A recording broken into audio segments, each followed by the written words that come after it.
Oi, gente, meu nome é Daniela, eu sou médica do Ambulatório de Adolescentes da Unirio e sou membro do Comitê de Adolescência da Sociedade de Pediatria do Rio de Janeiro.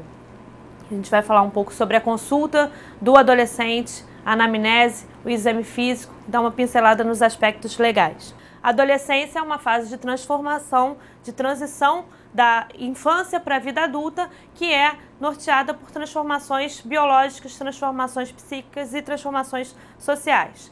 Segundo a Organização Mundial de Saúde, adolescente é todo indivíduo entre 10 e 19 anos de idade, e o Ministério da Saúde e a Sociedade de Pediatria do Rio de Janeiro aderiram essa definição de faixa etária para tentar utilizar dados, extrapolar, mas a gente tem que estar atento ainda hoje que o Estatuto da Criança e do Adolescente, a Lei 8.069 de 1990, ainda diz que adolescente é todo indivíduo entre 12 e 18 anos. Então, por que fazer essa diferenciação? Porque em relação aos aspectos legais que regem o atendimento do adolescente no nosso país, ainda temos que respeitar a faixa etária de 12 a 18 anos. A adolescência não é um sinônimo de puberdade, então o indivíduo ele pode ser um adolescente e ainda ser impúbere. Então, se esse indivíduo tem 12 anos, ele já é um adolescente, mas não necessariamente ele tem já algum sinal de puberdade. Então, a puberdade é uma transformação biológica, é uma transformação previsível que faz parte da fase da adolescência. A primeira consulta do adolescente, ela na verdade, a gente sugere que o responsável desse adolescente esteja presente no momento da consulta, no momento daquele primeiro atendimento, até para que se acolha aquela família, tentando melhorar a promoção de saúde nessa faixa etária. Então, na primeira consulta, se faz uma anamnese, a gente colhe a história desse paciente, a semelhança do que acontece na pediatria. Eu faço a identificação, então os dados daquele adolescente, nome, endereço, telefone, nome da mãe, nome do pai, data de nascimento. Tento verificar a queixa principal. Muitas vezes esse adolescente procura a unidade de saúde sem nenhuma queixa para o acompanhamento ambulatorial, digamos assim. E aí, se não houver uma queixa principal, não há também uma história da doença atual, né? Então, a gente coloca somente que esse adolescente veio para o acompanhamento. A história patológica pregressa, onde eu vou verificar os antecedentes que sejam relevantes para o acompanhamento desse adolescente. Então, se esse adolescente tem alguma história de alergia, se esse adolescente tem a história de asma, alguma história de internação, se esse adolescente já tem alguma doença crônica, alguma doença de base que eu preciso estar atento, se esse adolescente já recebeu alguma transfusão de sangue. Então, enfim, coisas que possam trazer consequências ou que possam modificar a minha abordagem durante o acompanhamento. Em relação à história gestacional, a história do parto e a história neonatal, a semelhança também do que se faz na pediatria, no acompanhamento da criança, a gente colhe a história do que aconteceu durante a gestação da mãe daquele adolescente, né? E é por isso, um outro motivo pelo qual é importante que o responsável esteja junto durante esse primeiro atendimento.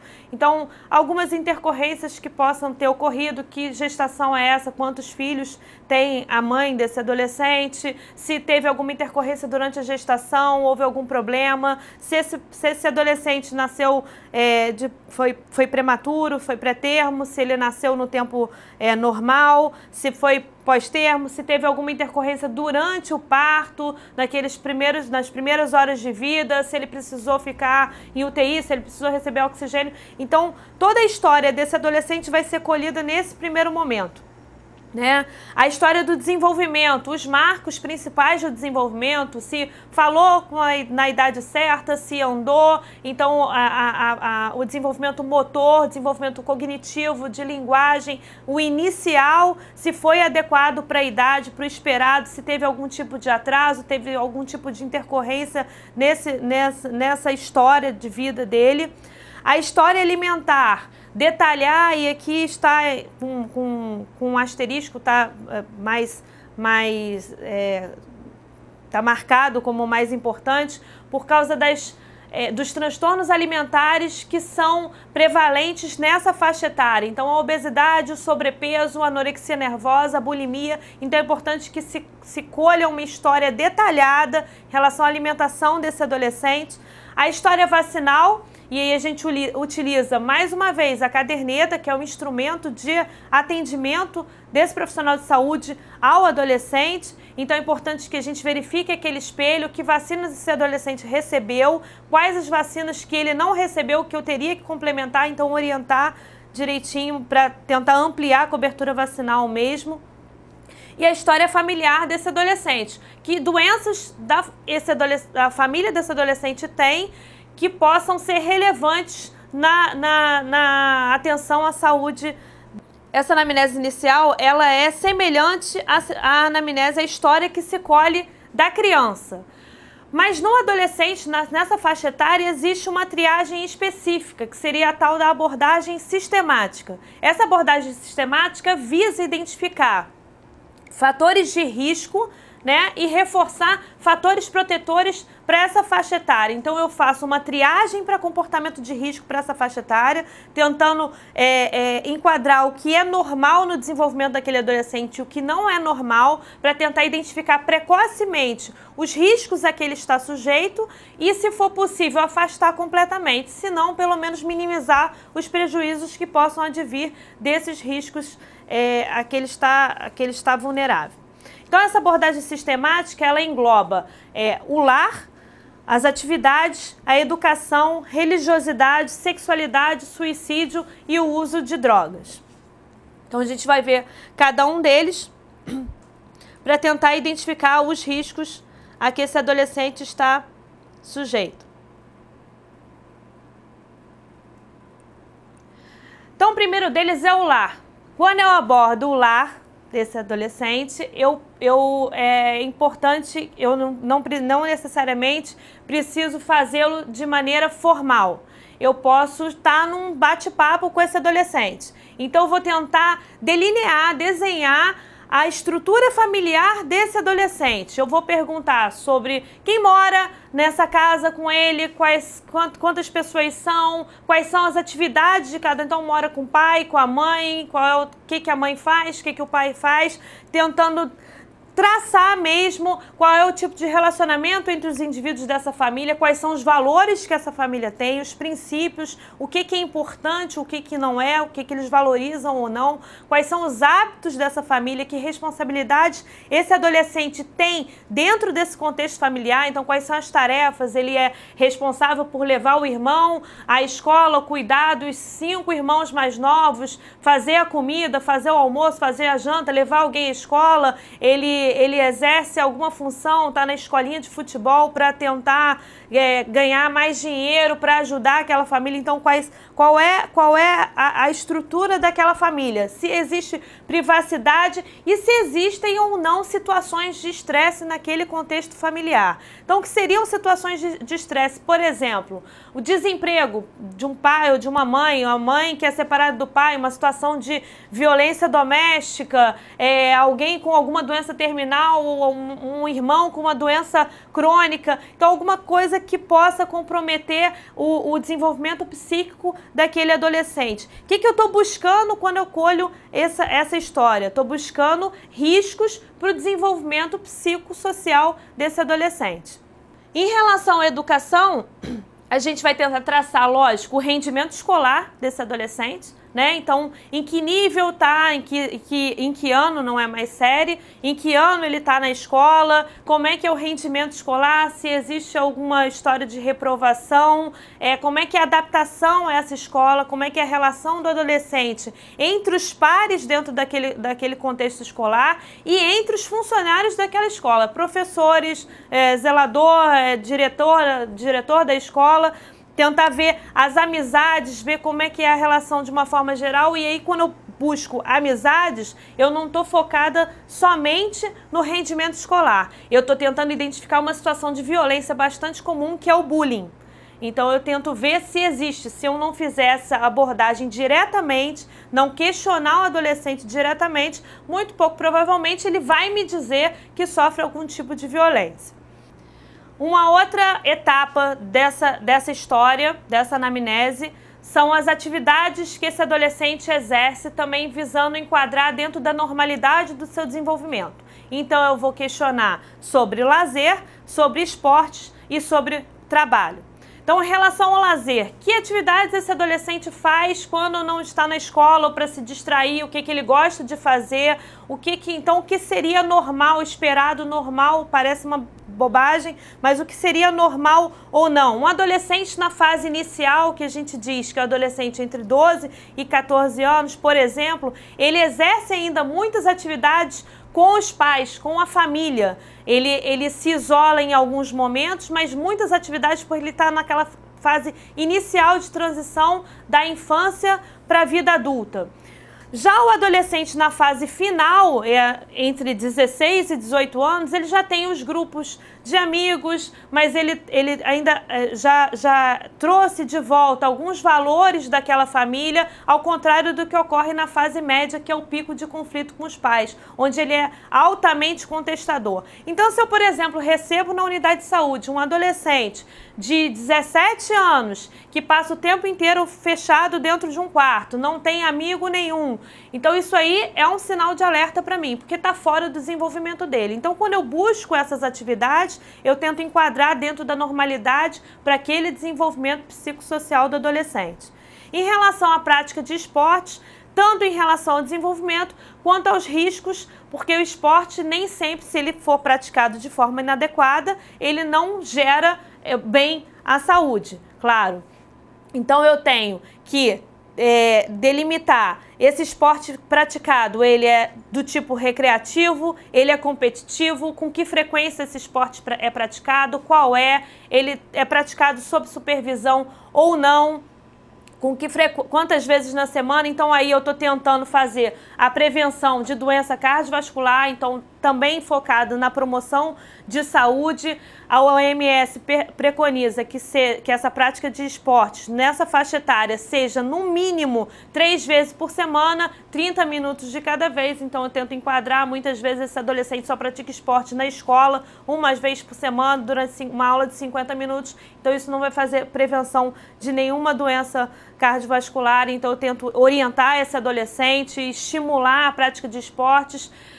Estar atento à supervisão, se esse esporte praticado, ele traz algum risco para esse adolescente, risco de lesão osteomuscular, se existe algum risco de uso de drogas como os anabolizantes, por exemplo, se tem a possibilidade de ser ofertado nesse ambiente de prática esportiva a esse adolescente, e alguns esportes específicos que tornam o adolescente mais vulnerável a alguns transtornos, como por exemplo o balé, que torna a menina ou o menino, mais comumente a menina, vulnerável a anorexia nervosa, por exemplo. Então, eu abordo tentando encaixar aí. E o trabalho, na verdade, a gente faz uma abordagem específica, tendo em mente que, na faixa etária de adolescente no Brasil, o trabalho não é permitido, a menos que seja entre 16 e 18 anos, sob a condição de aprendiz, que existe uma série de normas. Não pode ser o trabalho noturno, não pode ser perigoso, ele tem que estar dentro de um contexto escolar, ele tem que receber 1/3 do salário correspondente ao trabalhador normal. Então, tentando identificar alguma situação de exploração para esse adolescente em relação ao trabalho. O uso de drogas, na verdade, quando eu faço essa abordagem específica, eu tento identificar a situação de uso abusivo, né? O abuso ou a dependência química. Então, o usuário de drogas, ele é classificado como experimentador, como um abusador ou como um dependente químico. Então, o indivíduo experimentador é aquele que fez o uso de qualquer droga em qualquer dose até 5 vezes na vida. Já o indivíduo abusador, ele pode ser um usuário recreativo ou um usuário habitual. O usuário recreativo é o indivíduo que usa a droga quando o ambiente é favorável. Ele usou mais de 5 vezes na vida, mas ele não busca aquela droga. Só quando o ambiente é favorável, alguém leva a droga para algum lugar, tem uma facilitação, está numa festa onde os amigos estão usando êxtase e ele usa também. Mas ele não tem necessidade, não tem compulsão, não busca, não sai para comprar. Então não gera nenhum transtorno maior àquele adolescente. Então utiliza quando há disponibilidade, quando o ambiente é favorável, sem que isso afete suas relações sociais e afetivas. Já o usuário habitual é aquele que faz uso frequente de qualquer droga em qualquer dose. Só que o uso é feito em 6 vezes ou mais no último mês, de quando ele procurou aquele atendimento. Então ele procura a droga, ele tem necessidade, mas ele não tem a compulsão ainda do dependente químico. E esse usuário habitual já representa um risco para o adolescente. O experimentador, todo adolescente é por si só experimentador. Então ele tem necessidade, por ser um período de transição, um período de transformações, ele experimenta várias situações, entre elas o uso de drogas. O uso abusivo do tipo recreativo não traz nenhuma consequência maior para aquele adolescente. Agora, já o usuário habitual e o usuário disfuncional, que é o dependente químico, eles podem trazer consequências sérias e eles são, inclusive, indicativos de quebra de sigilo no atendimento desse adolescente. Então, dentro das normas éticas, legais de atendimento ao adolescente, em algumas situações o sigilo pode ser quebrado, quando aquela situação possa gerar danos à saúde do adolescente ou a terceiros. Então, no caso do usuário habitual e do usuário disfuncional, é o que acontece. O usuário habitual diferencia do usuário disfuncional porque o uso, no caso do usuário habitual, ele é feito de uma forma controlada. Então ele começa a ter rupturas sociais, ele muda de repente de grupo de amigos, ele tem uma queda leve do rendimento escolar, mas ainda não compromete como um todo. Ele ainda tem relações com aquela família, ele não tem compulsão pela droga. Já o usuário disfuncional, ele tem que apresentar pelo menos 3 dos seguintes critérios que são classificados pelo DSM-4, que é o Manual de Transtornos Mentais. Ou compulsão pelo uso, consciência dessa compulsão, consumo além do pretendido, tentativas infrutíferas de reduzir a quantidade, prejuízo de lazer, trabalho e relações afetivas, consumo para atenuar a abstinência e a tolerância. Então, pelo menos 3 desses critérios têm que estar presentes no último ano, além do uso de 6 vezes ou mais no último mês. Então, isso diferencia do usuário habitual. Nessas duas últimas situações, então, é mandatório que se faça quebra de sigilo no atendimento desse adolescente. É necessário que se chame o responsável, chame a família para tentar colocá-los a par da situação. Em relação à sexualidade, é importante que se faça abordagem de todos os aspectos do desenvolvimento da sexualidade, o que se espera que seja normal nessa faixa etária. Então, a masturbação seria o início, gera muitas vezes constrangimento, mas é uma preocupação comum nessa faixa etária. Então, a masturbação, ela representa o início do desenvolvimento da sexualidade daquele adolescente. É o autoconhecimento. Então, quais são as relações a partir daí? Então, isso é comum no início da adolescência, a partir daí. Qual é o desenvolvimento normal daquele adolescente? Quais são as relações? Fica com alguém, e aí a gente pode utilizar algumas gírias com muito cuidado para não se igualar ao adolescente, porque ele está procurando um profissional de saúde e não um coleguinha, né? Então não é para bater papo como um colega. O ficar, o namorar, se já teve relação sexual ou não, número de parceiros, se tem uma história prévia de gravidez, faz uso de método contraceptivo, método de barreira, se tem história de doença sexualmente transmissível também prévia, se sofreu ou não algum abuso sexual. Então, na verdade, a sexualidade e o uso de drogas são 2 aspectos que mobilizam muito essa consulta. É importante que o profissional de saúde tenha sensibilidade suficiente para ir até um determinado ponto ou não nessa primeira consulta, ou protelar para uma outra consulta, ver se essas consultas têm que ser marcadas com um intervalo menor para que se detalhe mais algum aspecto que tenha causado algum alerta. O que eu procuro quando eu abordo sexualidade do adolescente? Procuro verificar o desenvolvimento normal dessa sexualidade, assim como aproveito para também, utilizando a caderneta do adolescente, fazer a prevenção de DST, de AIDS e da gravidez indesejada nessa faixa etária. O abuso sexual é um aspecto importante porque, rotineiramente, os profissionais de saúde não fazem esse tipo de abordagem, mas eu lembro que, à semelhança do que ocorre com o bullying, o abuso sexual ele não é uma queixa verbalizada pelo adolescente. Né? Se eu não fizer a pergunta, provavelmente ele não vai me contar. E abuso sexual, lembrando, não é só a relação sexual completa. Então, a manipulação ou passa a mão no braço com um teor erótico, sexual mesmo, já caracteriza abuso sexual. Muitas vezes o adolescente não tem nem a malícia para perceber isso. Então é importante que o profissional de saúde aborde, esteja atento e oriente o adolescente em relação a isso. Então, partindo da anamnese, fiz a anamnese, aquela primeira, semelhante ao que acontece na criança, fiz uma abordagem sistemática, fiz a triagem, tentei identificar situações, fatores de risco, reforço fatores protetores. Eu vou partir para o exame físico.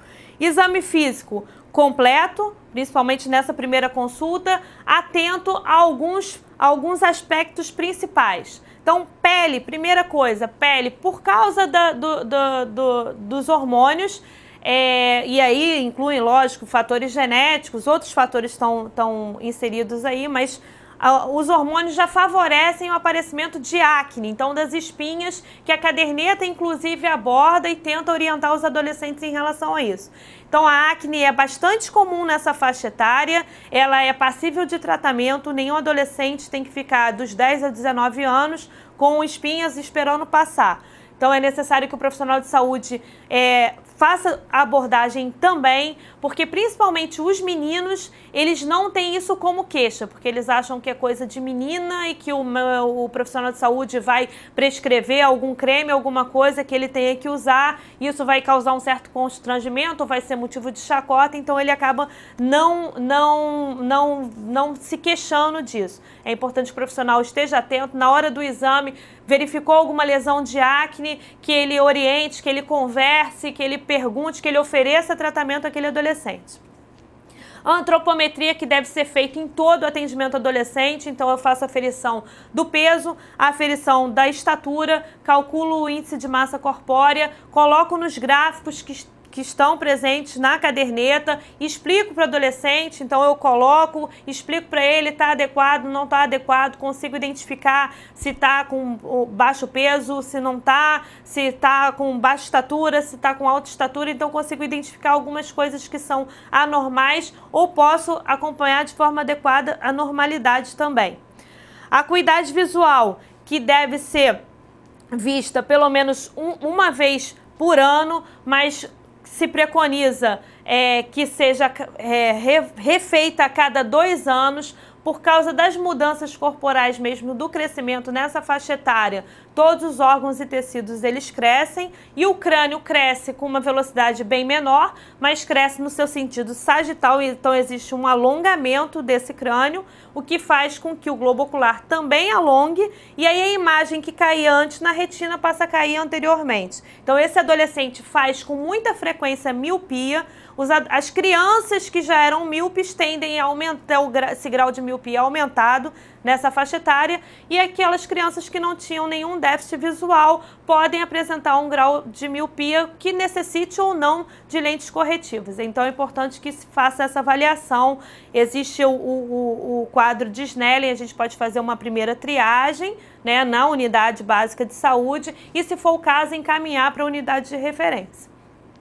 A pressão arterial também deve ser verificada pelo menos uma vez por ano, e aí seria o mínimo de consultas a que esse adolescente estaria submetido, porque o aporte vai ser, a demanda vai ser maior e é lógico, se eu tenho um indivíduo crescendo, esses níveis pressóricos também vão aumentar e que se utilize os gráficos, existem os gráficos de pressão arterial, que esses gráficos também sejam utilizados para avaliar normalidade ou não.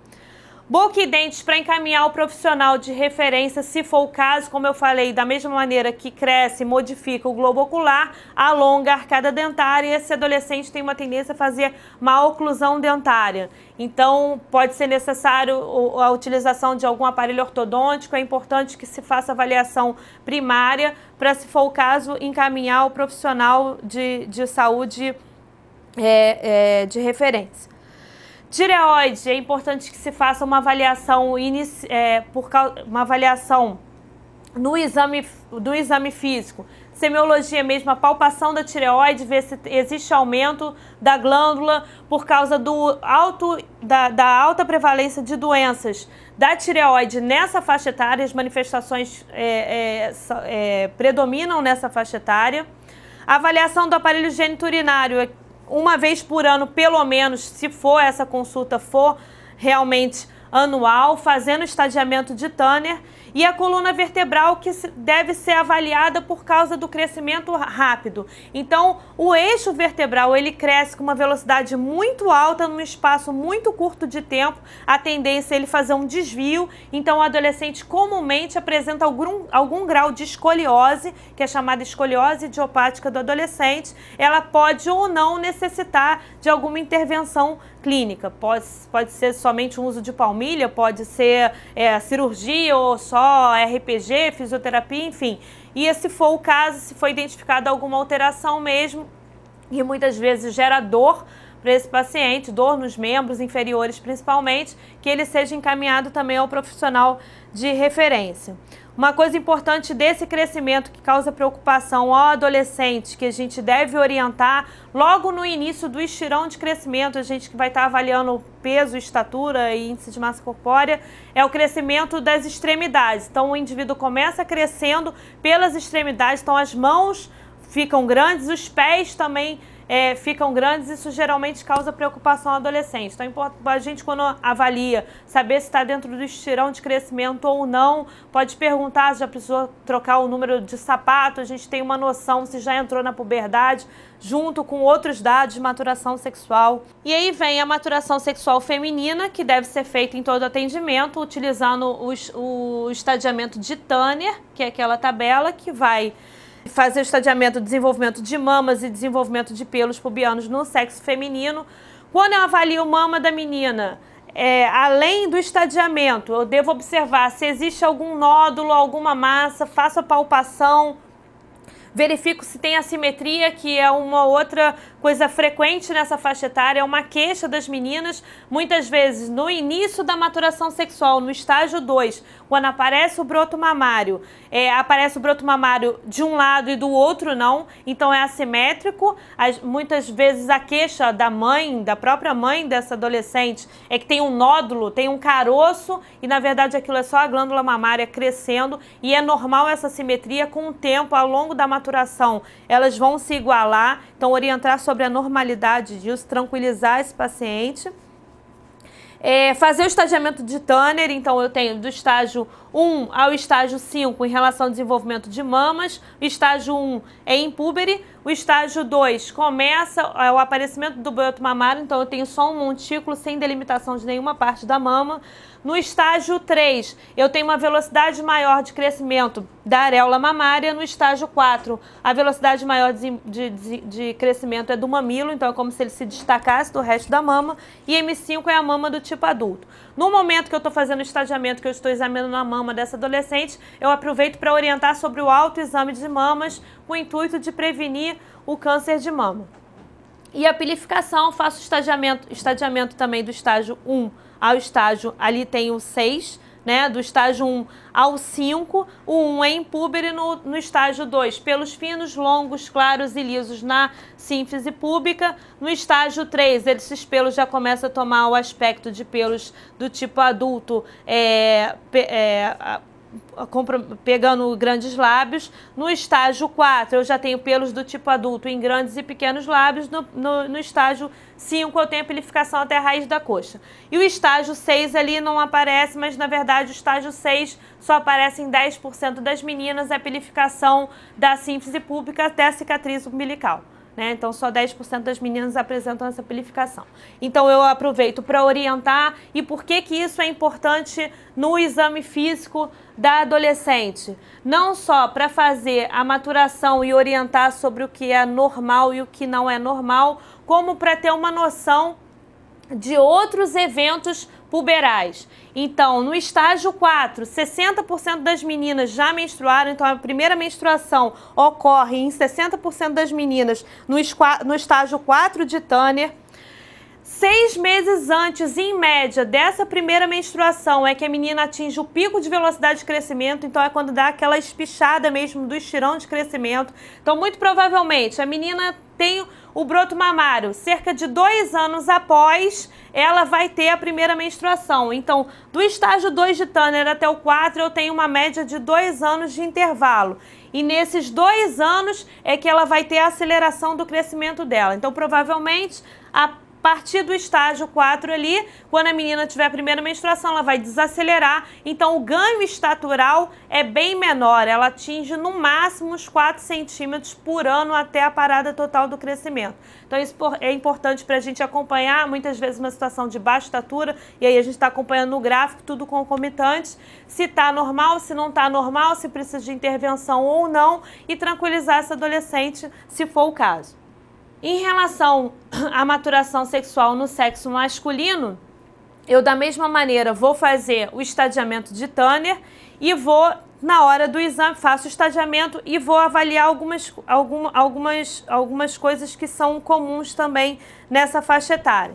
Então eu faço estadiamento de desenvolvimento da genitália, que é do G1 ao G5, e da pilificação, que também é do P1 ao P6. Né? G1, então, eu tenho o indivíduo impúbere. No G2, começa o aumento do volume testicular, esses testículos começam a aumentar, são maiores do que 4 ml. No G3, esse testículo continua aumentando de volume e o pênis começa a crescer em comprimento. Então, na verdade, no estágio 2 só tem o aumento do volume testicular. O pênis continua do tamanho da criança, né? Infantil. No G3 ele cresce em comprimento, com uma velocidade maior em comprimento. No G4, a velocidade com que cresce mais esse pênis é em diâmetro, o volume testicular continua aumentando. E no G5 eu tenho a genitália do tipo adulto. A pilificação P1 não tenho pelos. Em P2 eu tenho pelos finos, longos, lisos e claros na base do pênis. Em P3 eu já tenho pelos tomando o aspecto do pelo da pilificação do tipo adulto, só que pega além da base do pênis a bolsa testicular.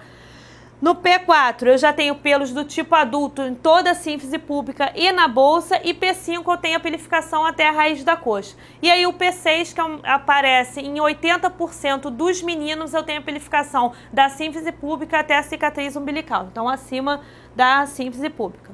Quando eu examino a genitália do menino, do adolescente do sexo masculino, quando eu avalio o pênis, eu tenho que fazer a retração daquele prepúcio, daquela pele, faço a retração do prepúcio, vejo se eu consigo expor totalmente a glande, aproveito para orientar sobre a higiene, que muitas vezes não aparece. Verifico se existe prepúcio redundante. Prepúcio redundante é o excesso de pele prepucial. Então, muitas vezes, esse adolescente chega até a unidade de saúde ainda com fimose, que não foi resolvido na infância, né? Em torno de 6, 7 anos, que a gente preconiza que se resolva, se não tiver resolvido espontaneamente. Então, eu encaminho ao profissional de referência, seria o cirurgião, para solucionar aquele problema. E o prepúcio redundante, ele pode trazer uma outra consequência. A fimose traz como consequência infecção de repetição, né, dificuldade na relação sexual, e o prepúcio redundante também, além da estética, que muitas vezes causa constrangimento para esse menino, também prejudica a atividade sexual dele. Em relação aos testículos, eu faço a aferição do volume, e aí existe um instrumento para que seja feita essa aferição, o orquidômetro, que na maioria das unidades de saúde ele não existe, né, que é um cordão com um colar com várias elipses com os volumes testiculares. Eu faço a palpação do testículo daquele adolescente e a palpação comparada do meu instrumento e vejo qual é o volume. Mas como na maioria não existe, a gente se utiliza de uma fórmula que é V volume testicular estimado é 0,523, que é uma constante, vezes o comprimento do testículo, vezes a largura ao quadrado. Então, qualquer profissional de saúde, na unidade de saúde, com uma fita métrica ou mesmo com uma reguinha transparente, na hora de examinar esse adolescente, palpando polegar e indicador, eu faço a ferição do comprimento desse testículo, então seria o diâmetro maior, e da largura, que seria o seu diâmetro menor, coloco nessa fórmula, já me dá o volume testicular. Qual é a importância desse cálculo de volume testicular? Quando eu vou fazer o estadiamento de Tanner, o G2, o estágio 2 de Tanner, ele tem um testículo maior do que 4 ml, em média até 7 ml. Do estágio 3, entre 7 e 9, no estágio 4, entre 9 e 12, e no estágio 5, entre 12 e 18, ou mais do que isso, aí entram nas variações individuais. Então, estágio 2 é importante, porque eu tenho que saber se esse adolescente já entrou em puberdade ou não, se esse testículo tem um volume maior do que 4 ou não. O volume testicular mínimo para que esse indivíduo seja fértil é de 12 ml. Então, em geral, no estágio 4 de Tanner. Então, essa aferição é importante tanto para eu fazer a maturação, quanto para eu ver algumas consequências para o futuro desse adolescente mesmo. Aproveito para avaliar se existe varicocele, que é uma dilatação das veias do plexo pampiniforme. Isso pode, ao longo do tempo, dar um aspecto de saco de minhocas mesmo. A gente, quando palpa a bolsa testicular, né, consegue ver as dilatações como se fossem minhocas em um determinado grau de varicocele, e é importante que o profissional de saúde faça essa palpação e identifique precocemente, porque a varicocele, quando não identificada e não tratada, também pode gerar infertilidade para aquele indivíduo na vida adulta.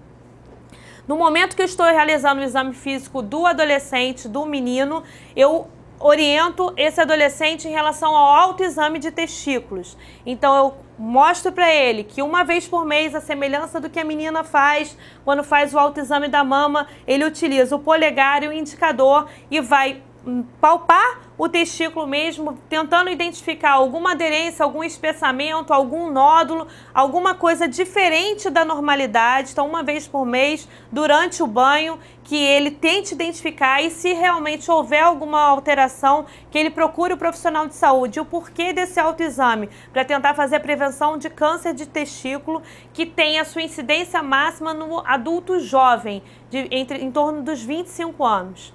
Então, é o pico de incidência quando a gente faz diagnóstico. Na verdade, já está no estágio avançado e a gente perde a oportunidade de orientar esse adolescente em relação a isso. Então, para finalizar, vale ressaltar que uma anamnese bem colhida, uma história bem colhida, associada a um exame físico cuidadoso, nos proporcionam meios facilitadores de atenção à saúde desse adolescente, favorecendo que a identificação de situações de risco seja precoce e que nós possamos intervir, ou pelo menos afastando completamente, ou pelo menos minimizando os prejuízos à saúde desse adolescente.